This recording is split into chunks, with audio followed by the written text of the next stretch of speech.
Hi there, it's time again for another What's New. This one is the first release for Q4, and we've got it scheduled over the weekend of the 18th of November. So let's have a look at what we've got in the X Factor release. We'll see what we mean by that very shortly. So this one's all about employee experience. We've created a new dashboard in the analytics that indicates the level of engagement we have with our workforce. I'll have a look at that shortly. We've put an activity log also into the admin console as a security trail for access to the planner and the admin console itself. Recognizing that we work across the globe, we've introduced some options for choosing where your data is held. Currently looking at 3 areas, obviously Asia Pacific, we already got, and indeed Europe and the USA. We just renamed interventions to predefined actions so that everything lines up right through the system. And I'm just going to give you a brief explanation of something that we've got coming down the track for the planner console. So let's go across and have a look at the first of those, which is the employee experience dashboard. I won't go into too much detail here. I'll just give you a quick run through of what we've built into this.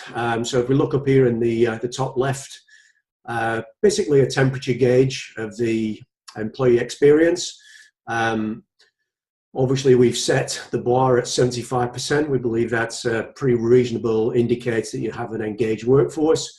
And you can see here that we're at slightly below that, and then a little bit of a prompter over on the left-hand side in terms of how far you have to go and a little bit of encouragement to get there.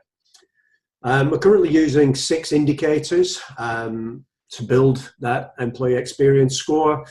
You can see the dials there, all traffic light-based system, where we believe you should be setting the needle into the green.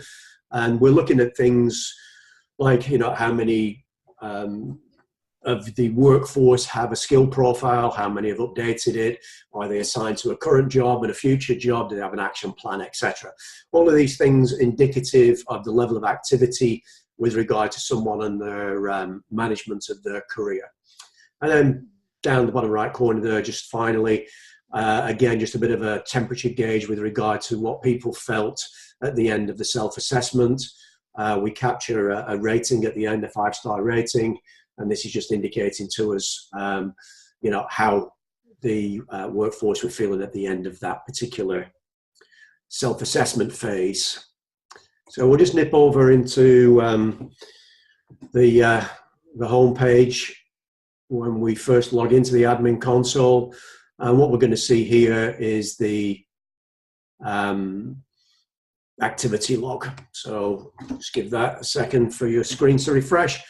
So across the top here, same tabs as previous. Now we've got this extra one, activity log. We kept it pretty basic at this point. The console is the admin console, who the user was, when it happened, what they did, and some indicators in terms of what was actually performed. This we can use if anybody raises a security incident. These IDs are actually meaningful to us at the back end. In other cases, it's more descriptive. So just a very quick way of being able to see what's happening in the system.